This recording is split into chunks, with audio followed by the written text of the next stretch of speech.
You were always there, always the one who reached out first, always the one who cared a little more, always the one who stayed, even when something inside you felt off. And slowly, without even realizing it, you started chasing, not loudly, not desperately, but quietly, consistently, giving more than you were receiving. And the more you chased, the more something changed, not in you, but in them. At first, it didn't feel wrong. It felt like effort, like love, like commitment. You told yourself, this is what caring looks like. This is what it means to not give up. But deep down, there was a quiet imbalance growing, a space where your energy kept moving forward and theirs stayed still. Because chasing is not always about running after someone. Sometimes it's about overgiving, over-explaining, overstaying, trying to fix things that were never yours to fix, trying to hold something that was slowly letting go. And here's the truth most people don't see until it's too late. When you chase, you slowly teach someone your presence is guaranteed, that no matter what they do, you will stay, you will forgive, you will return. And once something becomes guaranteed, it loses its tension, its mystery, its value.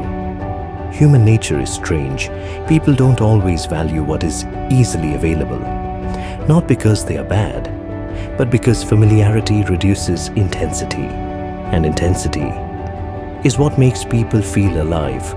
So while you were giving more, they were feeling less.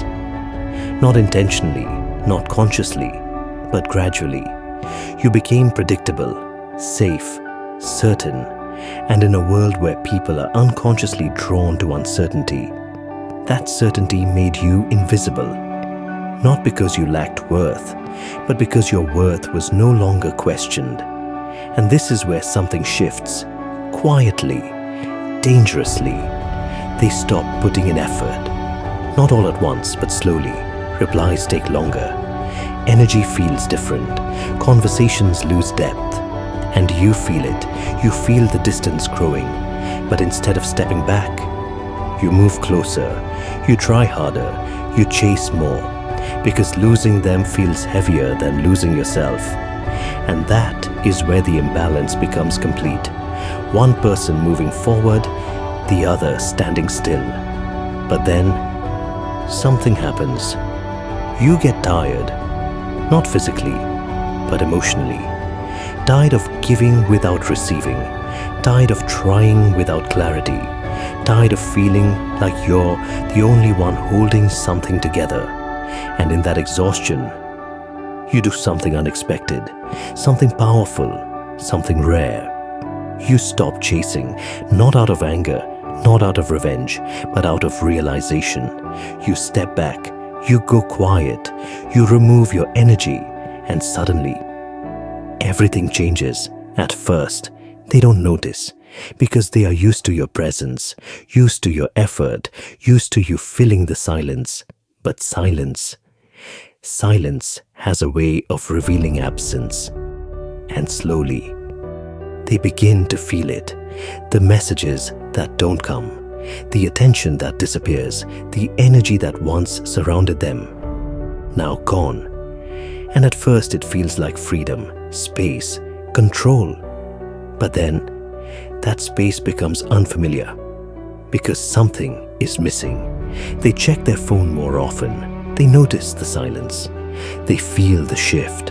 And a question begins to form, quietly, uncomfortably. What happened? Not because they suddenly care more, but because something that felt permanent is no longer there. And when something changes unexpectedly, it creates curiosity. Curiosity turns into attention. Attention turns into thought, and thought turns into feeling. Now they start thinking about you more than before, not because you are chasing them, but because you are not. And that absence, it creates a tension that presence never could. they begin to remember. Not everything, just enough. The way you showed up, the way you cared, the way you made things feel stable. And now, that stability is gone. And here's the irony. The same consistency they once overlooked is now what they miss. Because when something disappears, it reveals its weight. They start to question things. Did I take them for granted? Why do I feel this way now? Why does their absence feel louder than their presence ever did? And for the first time, they feel what you felt: uncertainty, confusion, a subtle discomfort they cannot explain. But there is something else at play here, something deeper than emotion, ego. Because even as they feel this shift, they resist it. They don't want to admit they miss you. They don't want to acknowledge your value. They don't want to accept that your absence is affecting them. So they stay silent. But silence does not mean absence of feeling. Inside, something is building. They check your social media. They wonder what you're doing. They replay conversations. They think about reaching out, but don't. Because ego whispers, don't chase, don't look weak, wait, and so they do. But waiting does not stop feeling. In fact, it intensifies it, because now they are experiencing something they are not used to. Lack of control. Before, they knew you would be there. Now, they don't. And that uncertainty, it unsettles them. Because humans are not just drawn to connection. They are drawn to what they might lose. And now, you feel like something they might lose, not because you changed your worth, but because you removed your availability. And availability is often mistaken for value. But true value is felt when something is no longer easily accessible. So now, they begin to feel your absence in ways they never felt your presence. They start to wonder, what if I lost something real? And that thought, it lingers, but still. They hesitate because reaching out would mean admitting something, that they need you, that they miss you, that your absence matters. And ego does not like confession, so they stay in between, not reaching out, not moving on, not fully understanding what they feel, just sitting in a space where your absence speaks louder than your presence ever did. And this is where everything becomes clear. You didn't lose value when you stopped chasing. You revealed it, because when you stopped overgiving, you stopped over-explaining, you stopped trying to prove something that should have been felt naturally. And in that space, you returned to yourself. You became quieter, stronger, more grounded. Not because you stopped caring, but because you stopped abandoning yourself. And that shift, that internal shift, it changes everything, because now, your energy is not reaching outward. It is centered, contained, powerful. And people feel that, even from a distance. They feel the difference between someone who chases and someone who chooses. And now, you are no longer chasing. You are choosing peace, choosing clarity, choosing self-respect over emotional chaos.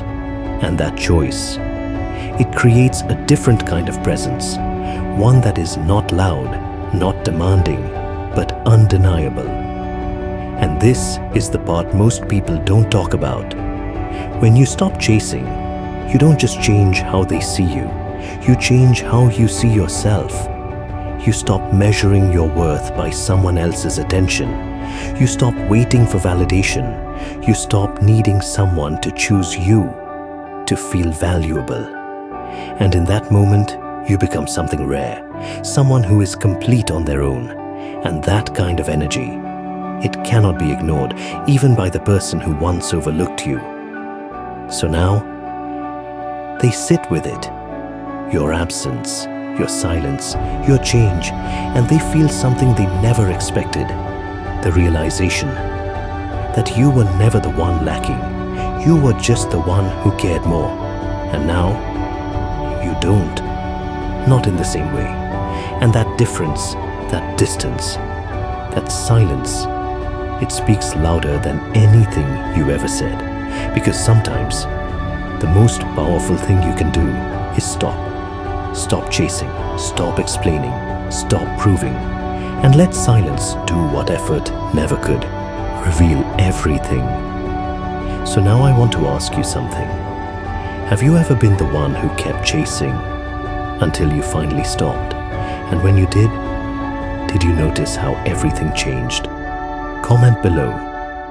I want to hear your story.